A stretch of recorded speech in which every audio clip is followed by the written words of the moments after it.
اللهم صل وسلم وبارك على سيدنا محمد وعلى آله وصحبه أجمعين. ازيكم يا حبايب قلبي، عاملين ايه؟ يا رب تكونوا بخير ان شاء الله. النهارده هنعمل طريقة عمل الأكل كده. هنعمل النهارده أكلة كده شعبية بجد تحفة جدا. هنعملها كده بطريقة سهلة وبسيطة وبجد تحفة. معلش بقى تلقى صوتي بقى كده ايه في الكلام، بخنف شوية وهتلقاني كده ايه مش ألطف حاجة، لأن أنا تعبانة بس شوية وعندي برد، فعشان كده هتلقاني في الكلام عاملة شوية. تعالوا نشوف هنعمل ايه. أنا كان معايا بطاطسيتين كبار، قشرتهم وقطعتهم مكعبات كده، مكعبات تخينة يعني مش رفيعة خالص، مكعبات كده تخينة، وحطيتهم كده على النار علشان ايه يطيبوا. وحطيت كده باذنجانية علشان اسيبها ايه تستوي. انا طبعا هسيب الباذنجان كده يتشوي، اسيب طبعا الباذنجان كده يتشوي، وادي البطاطس بتتسلق، وحطيت كده على البطاطس رشه بسيطه من الايه الملح، يعني قد ايه ملح، معلقه صغيره من الملح. طبعا هنسيب بقى البطاطس كده تتسلق على جنب كده، والباذنجان يتشوي عقبال ما ايه ما اشوف هعمل ايه تاني.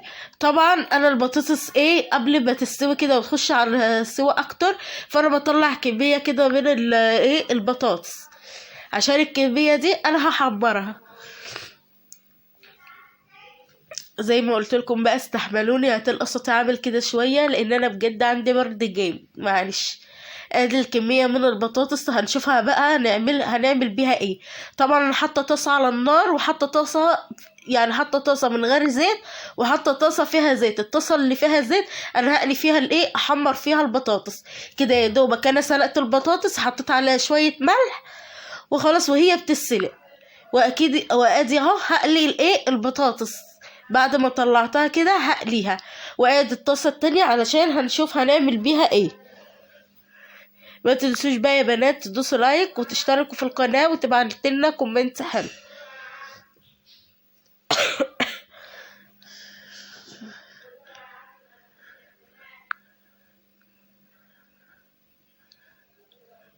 انا كده هحط الايه البطاطس، واسيب الايه البطاطس كده ايه تتحمر كده من غير ما اعمل فيها اي حاجه. طبعا الطاسه دي انا هحط معلقه سمنه كبيره كده. معلش. نحط بقى ايه كده يا حبايب قلبي معلقه سمنه كده ايه كبيره، واسيب السمنه كده ايه تسيح كده كويس، وبعدين هنشوف هنعمل ايه تاني. انا معايا بقى ايه كده ايه انا هجيب بيضتين اهو يا حبايب قلبي، ادي 2 عدد بيض. انا هعمل اول بيضه وتاني بيضه علشان هنشوف هنحط عليهم ايه. هنعمله كده بطريقة سهلة جدا وبسيطة. النهاردة الأكلة بجد تحفة جدا، يعني أكلة شعبية كده تفتح النفس. انا طبعا جبت البيض كده، انا بشوح بقى البيض، يعني انا بقلي البيض لازم انا اخليه يستوي سوا كامل اهو يا حبايب قلبي. اهو زي ما انتم شايفين كده، نقلب بقى البيض لحد ما ايه يتشوح كويس جدا اهو يا حبايب قلبي زي ما انتم شايفين كده. وادي البطاطس بتتحمر، وادي البطاطس اللي انا هضيفها ايه على البيض. انا كده حابه تهرسيها كده ماشي، يعني ايه صعب عليك انك تهرسيها كده، يعني ايه انا بحب كده احطها كده مع البيض وافضل اهرسها بالمعلقه الخشب او المعلقه العاديه بتاعتي. افضل بقى ايه اهرس كده لحد ما البيض يتعمل. انا بصراحه عندي هراسه، يعني انا اعملها بالهراسه اللي هي اليدوي دي، اهرسها بالهراسه اليدوي. افضل بقى ايه اهرسها كده ادي كده بعد ما هرستها. وادي البطاطس يلا نقلبها بقى كده ايه هتاخد لون كده جميل وتحفه جدا. طبعا البطاطس بعد ما بتتسلق وبتيجي تقليها او تحمريها بتديلك قرمشه ولون بجد تحفه جدا.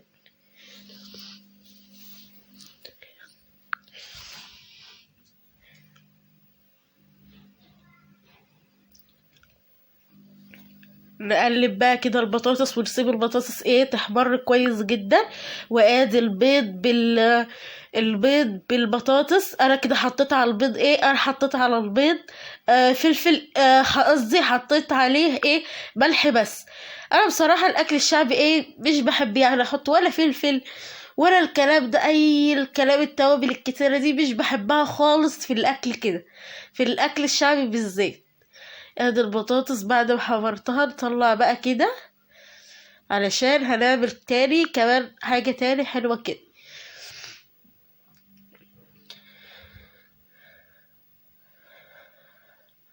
اه يا حبايب قلبي، طبعا انا هدي النار بقى علشان هقلي فيها الايه الطعمية. طبعا الاكل ده ما بيحلاش الا بالايه بقرص الطعمية. طبعا هنقلي بقى طعمية كده. طبعا الطعمية دي انا جايباها جاهزة، يعني انا مش عاملاها في البيت، لا انا جايباها جاهزة. اه يا حبايب قلبي، زي ما انتوا شايفين كده نقلي بقى الطعمية كده. طبعا انا الزيت كان سخن معايا قوي قوي، فانا هديته علشان ما يخليليش الطعمية تتحرق. فانا بعد كده الزيت يهدى شوية بعدين هروح بعليه على طول. اه يا حبايب قلبي، طبعا نعمل كده. الطريقة دي جميلة جدا، الأكلة دي تحفة جدا بجد، أكل كده ايه تفتح النفس. معلش معلش هتلقى صوتي كده عامل، لأن أنا بجد والله عندي برد بجد. أنا لما بيبقى عندي برد بخنف كده وبقول كلام مش بيتفهم خالص، مش عارفة ليه. البرد بجد معلق معايا جدا.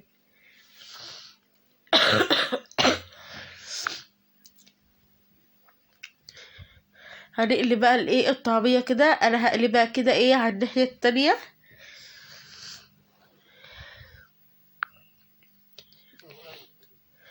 اه يا حبايب قلبي، نقلي بقى ايه الطعمية كده، وهسيب الطعمية طبعا تاخد لون كده وتحمر. تعالي نعمل ايه الباذنجان.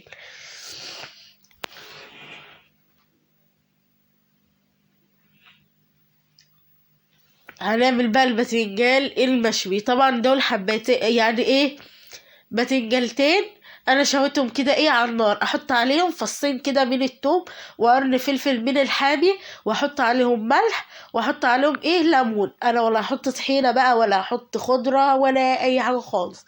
الطريقه دي سهله جدا وبجد تفتح النفس، جربوها بالطريقه دي بجد هايله جدا، وطعمها بيكون تحفه بجد.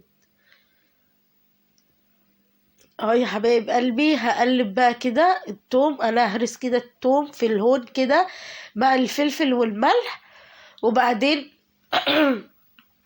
احطهم بقى ايه كده على الباذنجان، واهرس كده الايه الباذنجان. انا بحب كده احط كده ليمونه كامله، بتديني طعم ميزز كده وطعم تحفه.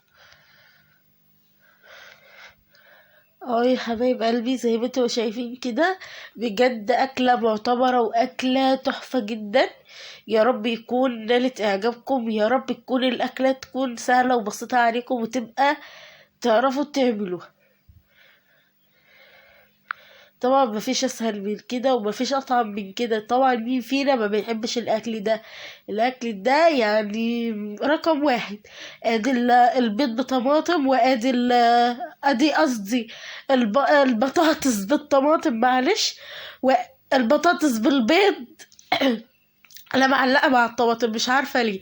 وادي البطاطس كده، البطاطس حطيت عليها ملح وحطيت عليها شويه من الكمون، وادي الطعميه، وادي الباذنجان.